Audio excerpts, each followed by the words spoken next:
有個仔嘛，我係住喺北海道小樽嘅香港人阿 sa 啦。今日一起身，Cool 仲未起身。今日一起身就喺度諗，咦，我搬咗入嚟咯喎！呢一間用將近11萬買嘅屋嘅一戶建嘅北海道小樽嘅舊屋，我已經改裝完，親手改裝完，搬咗入嚟啦。但係呢，我發覺我仲未同大家講我究竟改裝咗幾多錢啦，改裝咗啲咩咧，改裝成點。咁所以今日一起身就決定全部話俾大家知，參觀下我改裝完嘅屋企先。呢度就係我哋間房啦，基本上只係加咗窗簾啦，擺咗我自己本身用嘅嘢。嗱，呢個又要溫書啦，嚟緊有個家庭動物管理師嘅更新。門口一入嚟呢，頭先呢就係呢間房，就係 Cool 而家瞓緊覺嗰間房啦。而家首先呢，就睇個廁所，個廁所我花咗好大努力嘅。噔噔，阿 sa 呢係第一次學人鋪地下嗰個膠呢，廁所係超級高 level，勁難，尤其是你坐廁下面嗰啲呢，係超級難 cut 咯。呢一塊呢，就一塊木紋假木紋嘅膠嚟啦，跟住就剪啦，度位啦，跟住就黐。咁啊，人生第一次完成嘅地膠清潔乾淨晒啦。跟住就係個廳啦，唔知大家記唔記得本身個廳係點樣嘅咧？咁一入嚟呢度就擠 Cool 啲嘢嘅。咁啊，琴晚咧啱啱落完雪，弊家伙啊！我第一次呢個狀態，陣間要揸車翻 cafe 翻工。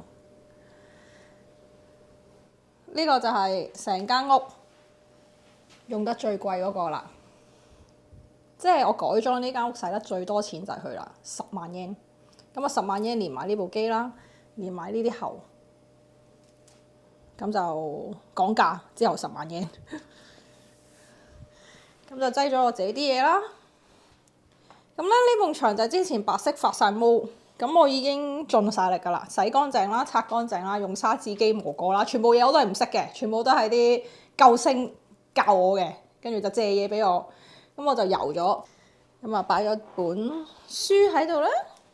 噔噔，見唔見到我同 Cool？咁呢個就係個廳啦，而家就變成咁樣啦。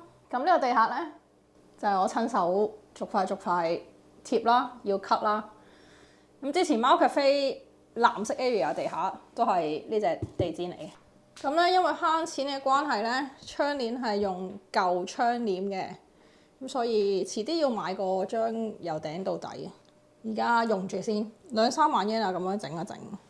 因為個窗太大，跟住就廚房啦。唔知記唔記得廚房咧？大家廚房就花咗好多功夫嘅我。咁呢個地下咧，呢塊就真係親手第一次鋪嘅地膠啦，就同頭先嗰塊唔同色，但係同材料。咁我親手鋪嘅。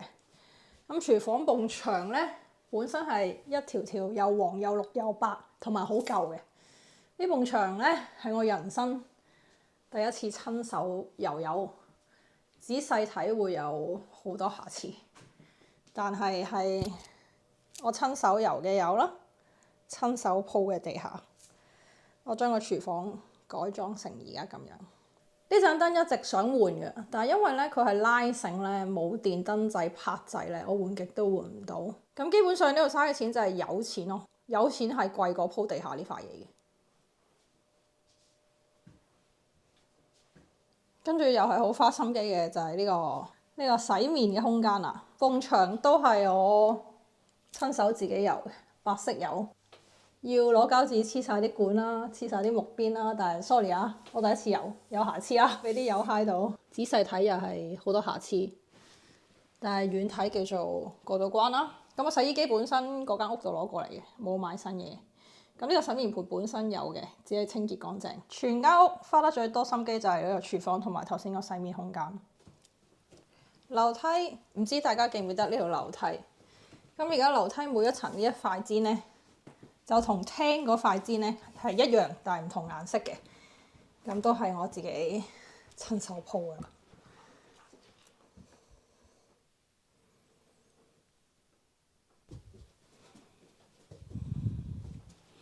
之前未鋪之前咧好跣嘅，而家都 OK。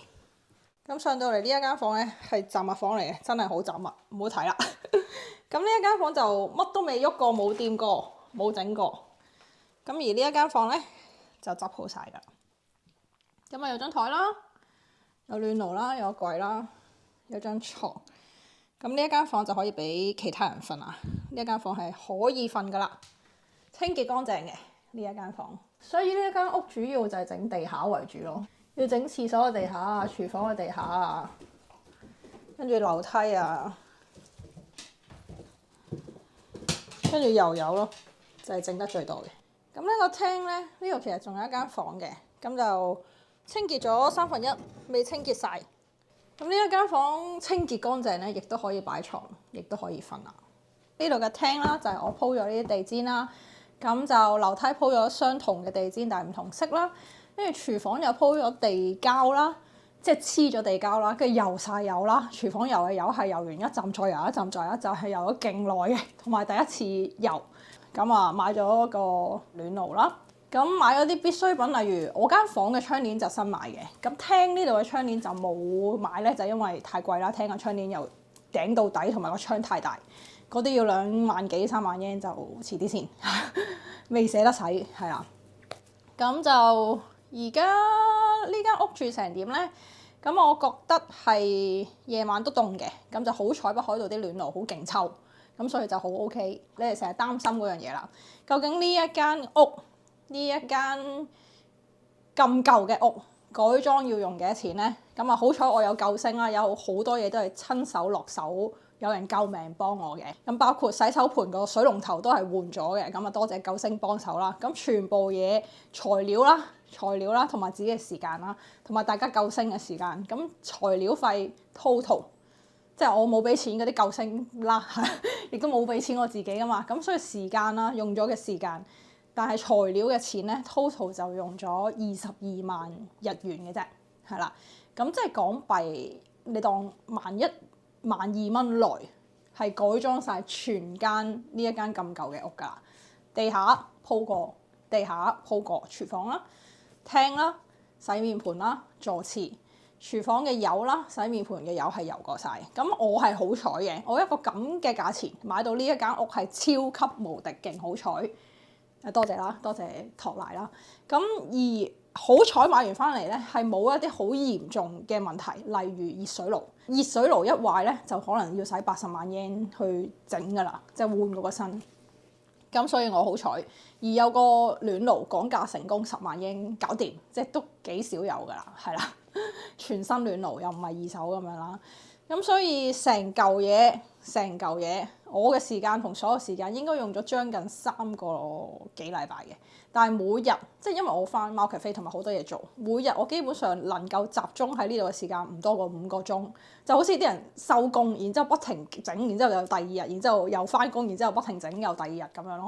咁都需要3個幾禮拜，可能因為太渣啦，全部都係第一次，咁就唔識整，係啦。因為唔識整，所以嘥咗好多時間。咁都叫住得幾舒服啊！即係空間大咗啦，cooler 又空間大咗啦。咁雖然凍啦，咁但係開暖爐係好快暖啦，超級好物推介。你有冇聽過阿 Sa 好物推介啊？今次係我第一次。點解咧？我發覺真係好到不得了。咁咧，我喺100 yen 店 Daiso 日本嘅 Daiso 100 yen 店，發覺咗有一盞燈，佢唔係100 yen，佢係330 yen，即係300 yen連稅330 yen，係超級無敵勁好用。咁點解？因為呢間屋大啦，同埋你夜晚咧好摸黑咁樣去開燈，好麻煩，係咪？咁所以 sensor 燈係好重要。咁我買咗3款 sensor 燈，3款 sensor 燈之後發覺，喂 Daiso 呢一個330 yen 嘅 sensor 燈超級掂喎。咁所以咧，我係一次過將嗰間 Daiso 冇咧，然之後去第二間 Daiso 掃晒翻嚟，就係呢一盞啦。咁咧呢一盞燈係330 yen，我冇 keep 到個盒。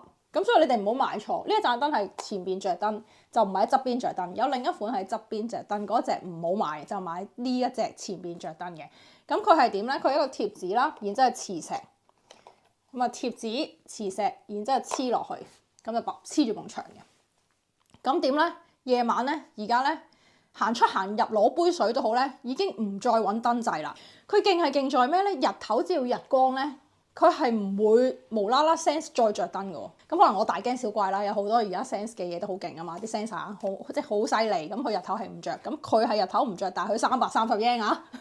然之後夜晚係好夠光，係一個空間。我而家個廚房咧，我想入去，因為我廚房咧係拉嗰啲燈咧喺正中間，咁你入去黑晒係真係揾唔到嘅。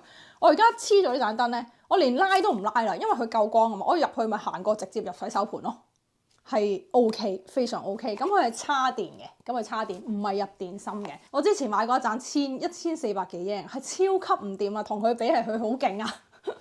係啦，咁所以我而家超級好物推介大家離開 Daiso 啦，離開日本嘅 Daiso 啦，去買呢一盞330英嘅燈。咁你喺屋企咧，夜晚咧黐喺一啲你想方便你嘅位咧，你行過去就着噶啦。咁從此唔再揾燈掣。咁而家住咗入嚟，除咗翻工遠咗啦，即係呢度揸車落去要15-16分鐘啦。但係而家嚟緊落雪咧，就會更長時間啦。咁呢個係翻工遠咗，同埋要有錢啦。咁其他都幾滿意，係啊，呢個環境亦都幾滿意，係啊。佢出邊咧直情係有個超級大嘅草地公園佢散步，咁就好好，我覺得好好。咁而家熊患，周圍都有熊咧，係呢個好驚嘅。咁唯一呢個要小心咯。咁我好慶幸啦，揾到一間港幣11萬就搞得掂嘅屋啦，喺北海道兆津。咁亦都好慶幸啦，大家幫我手啦，救我啦，俾意見啦，借嘢俾我啦，出手啦，出時間啦。咁就我用只係萬幾蚊，11,2蚊港幣就改裝晒呢一間屋，咁就可以住入嚟啦。係啦，呢一個就係我喺小津嘅奮鬥故事中其中一環，就係我嘅住宿點處理啦。咁從此我喺北海道兆津有我哋嘅屋企啦。